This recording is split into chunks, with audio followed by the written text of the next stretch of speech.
Hey guys, welcome back to the channel. Once again, this is Starboy, the Cosmic Witch, and we are going to do our reading for the Dark Moon, October 14th, 2023. First of all, let me apologize to you guys for not getting any readings posted in September. Things have just been kind of hectic, so I didn't get a chance to record anything in September. But here we are with this video, and I'm recording it early. Okay, before we get into the cards, I will talk about, of course, my clairvoyant, what I'm feeling. Going towards this dark moon, of course, I can't help but to feel heading towards Samhain, heading towards Halloween. That energy is building, of course. And if I'm not mistaken, this dark moon is a partial solar eclipse. So there's also that eclipse season building up. So personally, I have noticed that the spirit world seems to be stirring up and getting more active. I've been noticing more knocks and things on my walls. The spirit rapping and in dreams are getting more intense and vivid as well, and spirit contact coming through. So that's something that I would attribute to building towards Samhain here in the Northern Hemisphere. One thing I will say I feel is possibly a psychic warning. If you guys noticed on my community tab on my channel, I posted up the image that I have recently redrawn of this hag entity that was attached to the case of a girl who went missing several years ago. That entity came into my mind again recently, actually in September on the 15th to be exact. I started to redraw that picture from an old sketch that I had drawn of the entity back when this all occurred. So that entity popped back into my mind. Then there was the little girl who recently went missing, but luckily was recovered and found. So I thought that that was interesting coincidence. But then I started to think a little bit more about it, and I was like, well, maybe it wasn't a coincidence at all. Maybe that entity came back into my mind as a sort of a premonition, a psychic warning that something is going on with child abductions. So I feel like that needs to be put in this video as a possible warning. Watch your kids, watch your neighbors' kids, your family, your friends' kids. Just be very careful with your children going forward and keep a close eye on them. Make sure that they are safe. Make sure that they are educated and aware of their surroundings and things like that, and just of their safety going forward for the next month or two, I would say. I feel especially around in the New York area, because that's the original case where I made this sketch from was connected to New York, and this girl who went missing recently, the name is Charlotte. Also, it was in the New York area. So I'm feeling like it's around that area. I don't want to say it's only New York, but it's around that area. Okay, so just be safe if you have kids or know people who have kids in that area. Be especially cautious and safe. So that's my bit of a psychic warning on that aspect. Okay, so getting more into other psychic impressions that I'm getting, with the eclipse as well. I'm feeling this shift, like shifting into gear, basically. Getting back on track with things. That sort of impression is what I'm getting with this. If things have been slow for you, if things have felt like they're just hectic and not on track, if things have felt stagnated, if you have felt off your A game, any type of thing like that. This dark moon, this partial solar eclipse, that shift that's needed to get things back on track and get back into the flow of things progressing well. I'm also feeling there's an energy of, if you have felt uncertain or lost or unsure of things, seeking guidance, in need of guidance, if you've been feeling any of that energy, I feel like this will also be resolved with this dark moon and with this partial solar eclipse. Clarity will come through, whether that's through your spirituality, your own psychic ability, conversations with other people, through your dreams, through something that you just happen to see or come across. In whatever way it manifests, I feel like clarity is coming through, and you will get that guidance. And be sure of your next steps.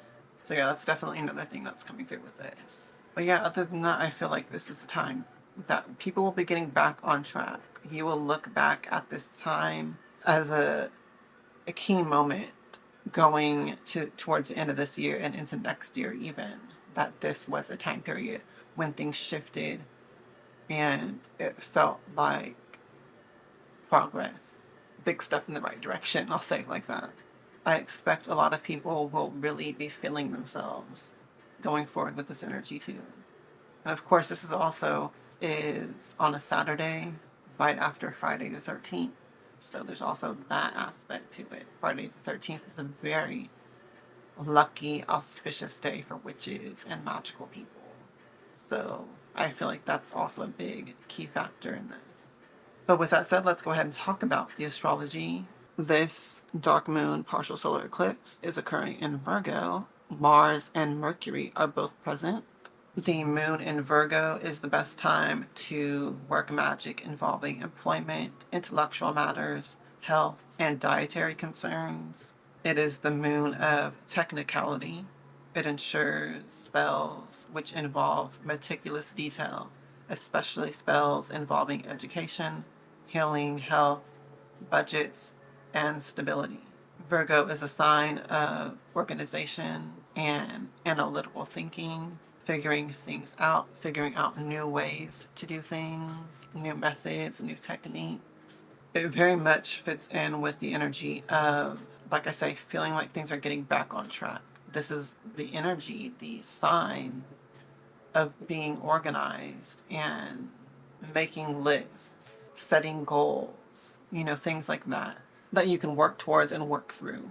Many people will see financial progress during this time and also better health. If you've been suffering with any sort of health issues, you can expect progress and a bit of relief going forward. Okay, well, with that said, let's go ahead and get into the cards. I'll be using the Gothic Tarot and the Wood and Bone and Path Unknown Rune Oracle. Just because, Halloween vibes with this deck.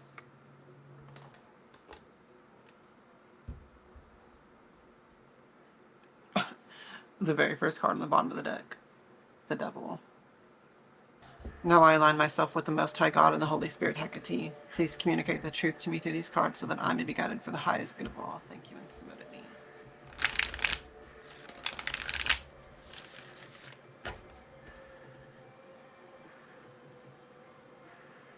Please give us your divine guidance for this dark moon partial solar eclipse heading in towards Halloween. Is there anything else that we need to know or do or be aware of at this time for our highest good, greatest success and joy? Please give us your divine guidance now. Thank you and submit it me. Felt an electric pulse with that one.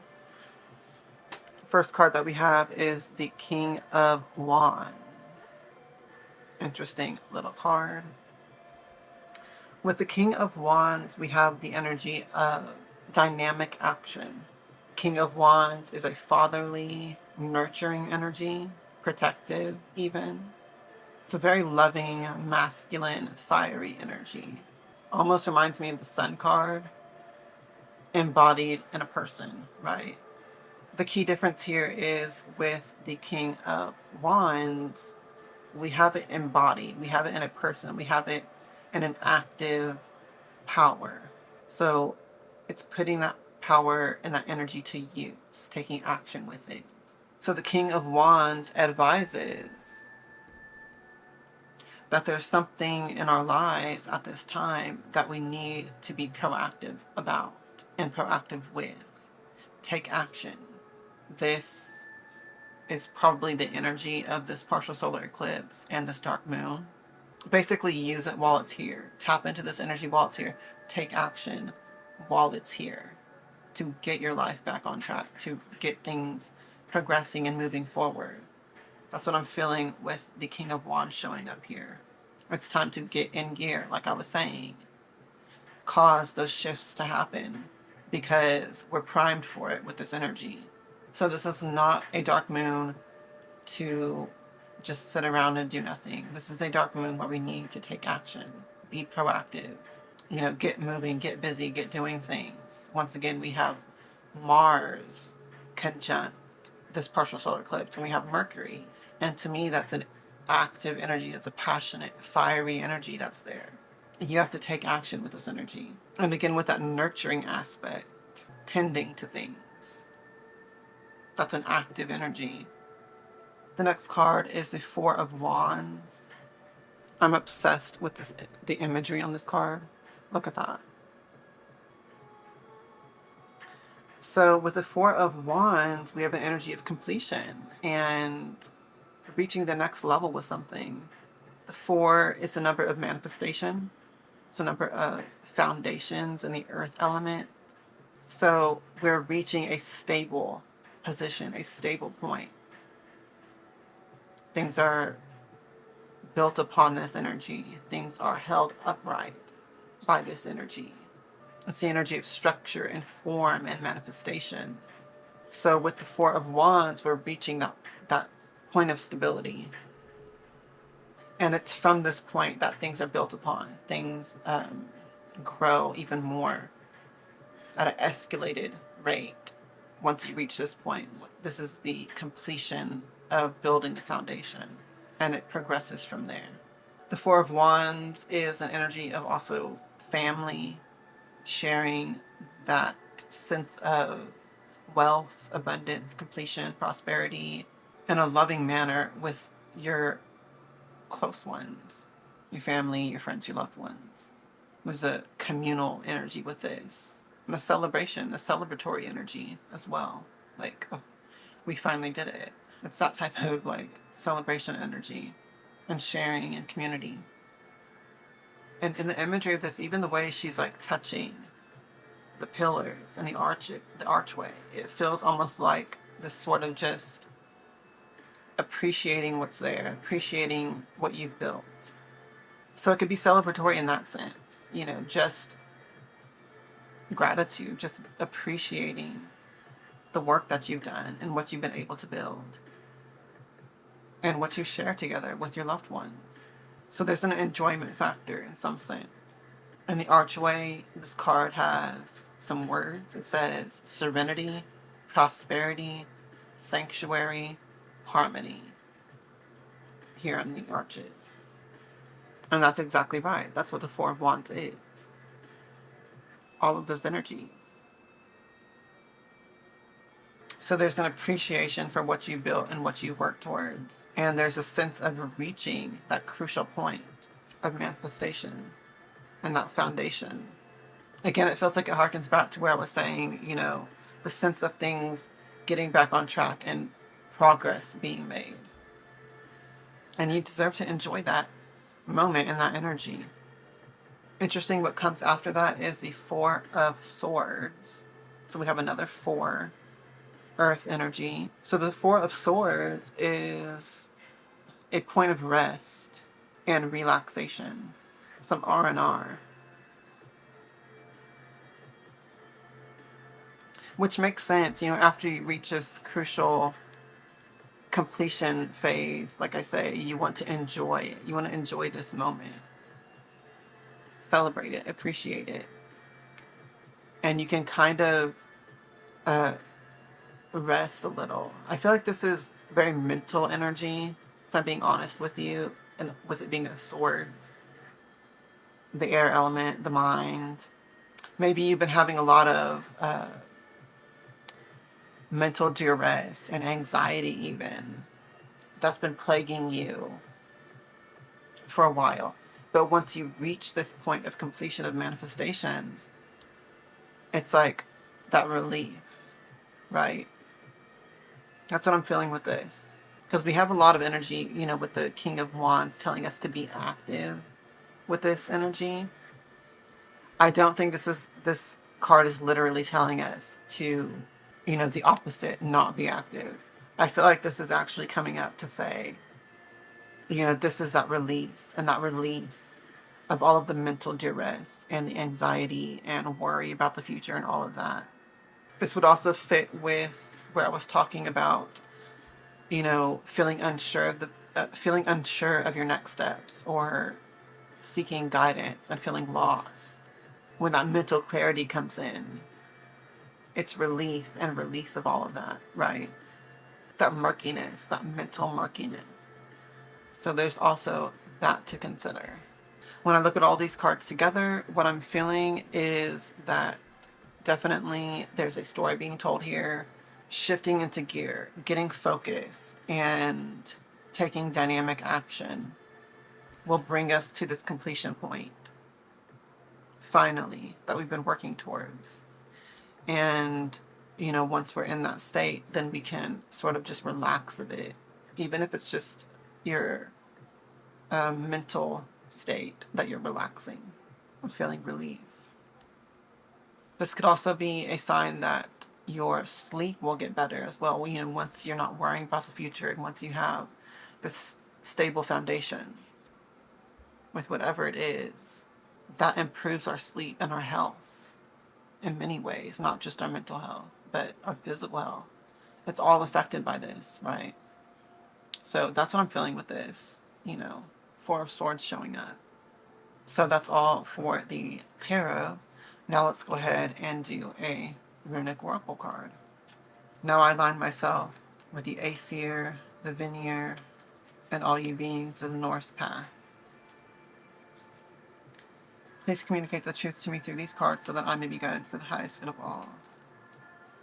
Thank you, and so to be.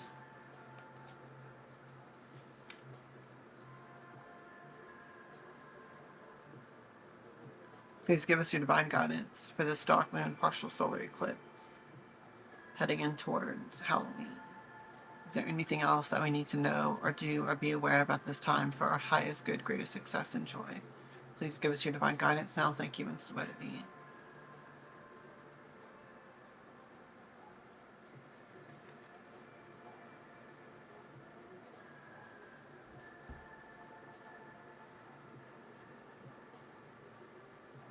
Interesting.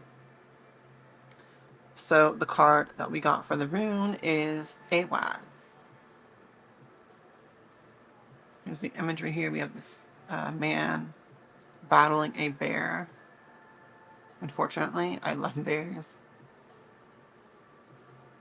But that's what we have for the image.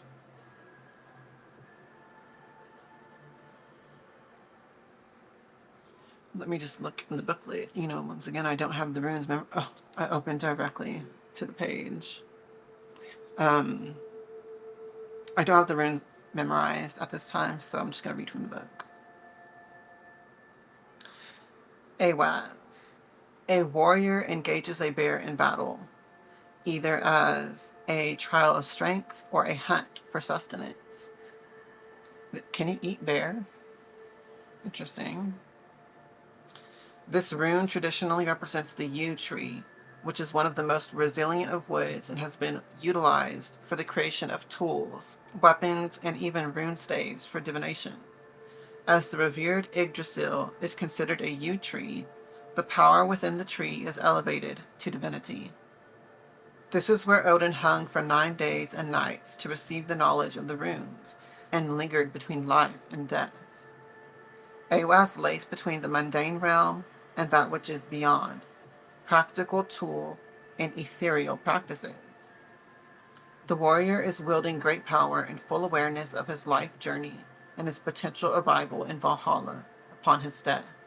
Keywords: strength, will, courage, balance of power, spiritual warrior, tactfulness, endurance, yew tree. So that's a very fitting energy to come up heading into our Halloween in particular. You know, the energies of life and death and resurrection. This rune is part of the second eight. The second eight is ruled by an element rather than a deity. These runes are more abstract in guidance, reflecting chaos, obstacles, needs and desires, time and destiny. This 8 serves as a reminder of the shadow aspects we must concern ourselves with to gain valuable introspection. So there's also that aspect to consider. So I'm really feeling this is coming up sort of similar to the King of Wands. It's sort of just meeting this chaotic energy, you know, symbolized here by the bear. This chaotic, wild, sort of hectic energy that just manifests in the universe, right? And meeting it as a warrior, rising to meet it, rising to meet that challenge. We can all tap into this warrior energy, you know, sometimes and when it's necessary. And in a constructive way, you know, once again, using that sort of passionate, fiery Mars energy to meet our everyday struggles and our everyday obstacles. It's like a modern warrior energy, right? So there's that aspect to it. Because, you know, the card was talking about, you know, whether this is for a trial or an obstacle or whatever. It's meeting those challenges with this warrior energy. So again, for your dark moon rituals, your partial solar eclipse rituals, this might be a rune that you want to use in your magic. You're tapping into this King of Wands and, you know, getting your life back on track. Reaching that sense of progress once again. You might want to use this rune in your rituals. Help you get into that energy of meeting the challenge. So yeah, that's basically all that I'm getting with this. Let me just take a minute and see if anything else comes to mind as I look at all of these cards together. Yeah, once again, just with the AWAS card talking about, you know, whether this is for a trial or for sustenance, what you're doing. It's still meeting that energy with the warrior-like spirit, regardless of the reasons why you're facing these energies or why you're facing this challenge. It's almost like as a protector, as a nurturer, as a provider, this fatherly energy of the King of Wands, embracing that requires a bit of a warrior-like energy and spirit. You could think of it in the sense of like modern hunting for sustenance. You know, we all got to do what we got to do to provide for ourselves, for our families, for our loved ones. So there is that sort of a still, even in the modern day, there's still that sense of having to go out into the world and face these challenges to provide, to hunt, to protect. It's all about embracing that warrior spirit and applying it in that way. Okay, I'll say it like that. And it's looking like, you know, with the Four of Wands and then the Four of Swords right after, that we're going to get to this major progress point, checkpoint, you know, point of manifestation, stability of some sort, and a sense of completion and success with something, and then being able to sort of relax our mental state because of it.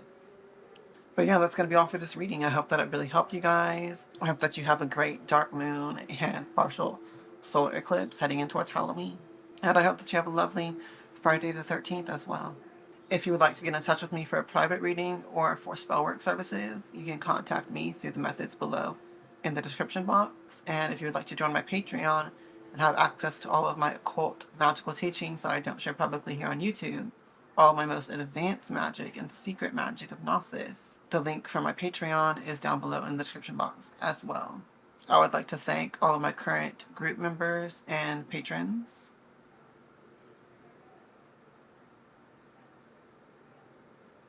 And I will see you all in the next videos. As always, until next time, Hail Hecate, hail to the witches, and blessed be.